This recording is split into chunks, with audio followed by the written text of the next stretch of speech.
equation of inverse square law of gravity with the help of Kepler's laws. First of all, you need to understand what is meant by centripetal force. A force which is directed towards the center of a circle.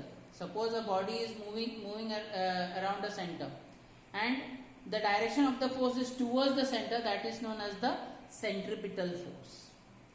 The centripetal force. Okay, the centripetal force acting on a planet of mass m. The centripetal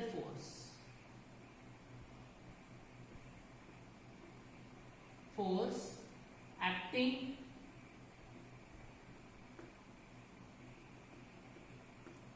on a planet of mass m with a velocity v and revolving with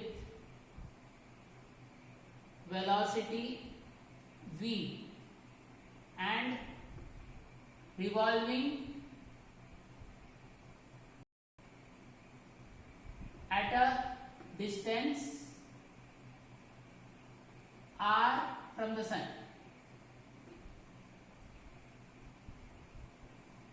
Is given by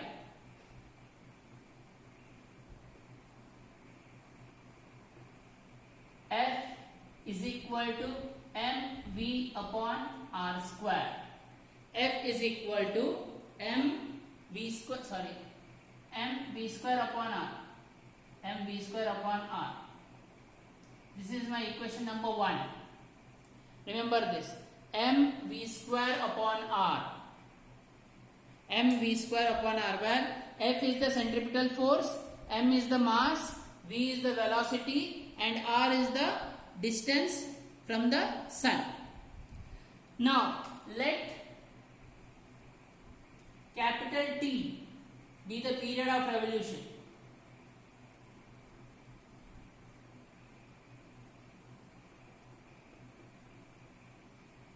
Let capital T be the period of revolution, and I am assuming a circular path.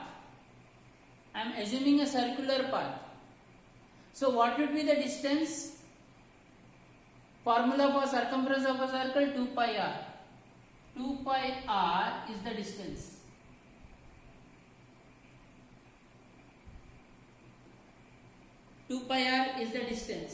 Traveled by the planet in one revolution. 2 pi r is the distance traveled by the planet in one revolution. Distance traveled by the planet in one revolution.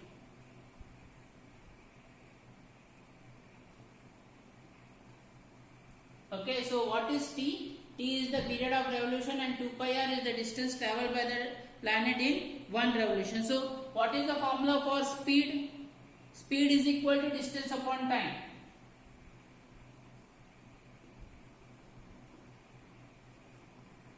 Distance upon time, that's equal to 2 pi r upon capital T. So we have got V is equal to 2 pi r upon capital T. Now this is my equation number 2. I will substitute 2 in 1. I know that F is equal to mv square upon r. So m into 2 pi r upon T upon r, the whole square. So this becomes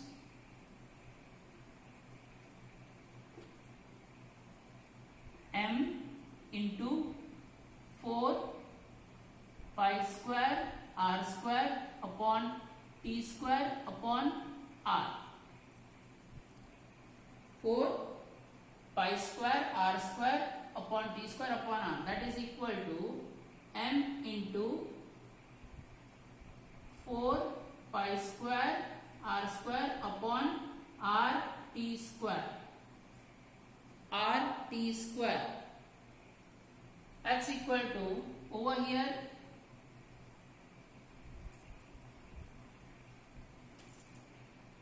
this one and this one will get cancelled.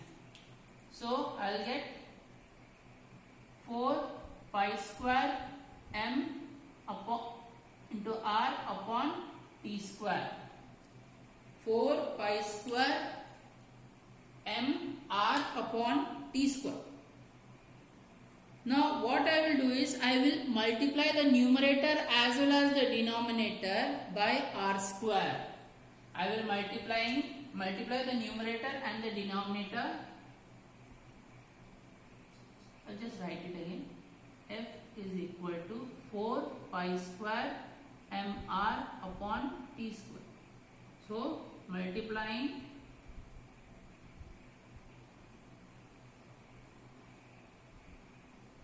and dividing.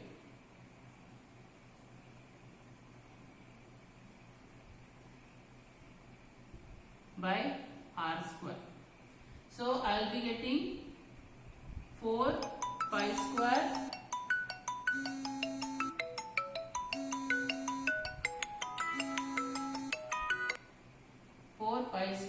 m r into r square upon t square into r square.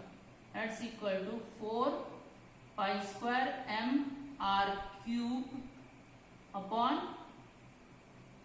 r square t square. I'll be getting 4 pi square m r cube upon r square t square. Now why did I do this? Because over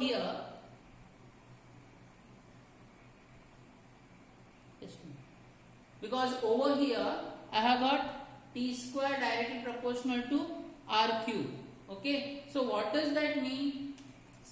Over here it means t square upon r cube is equal to constant. It's equal to constant, and we need it over there. So that's why I have written it over there. Okay, so I'll just rearrange it. 4 pi square m upon r square into r cube upon t square. R cube upon t square. So I can assume that this is a constant.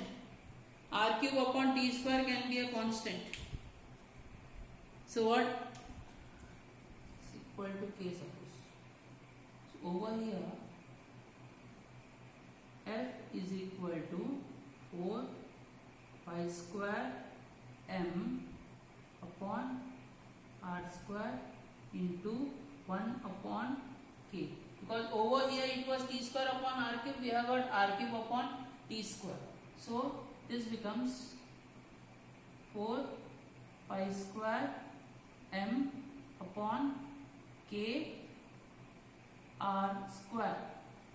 4 pi square m upon k r square.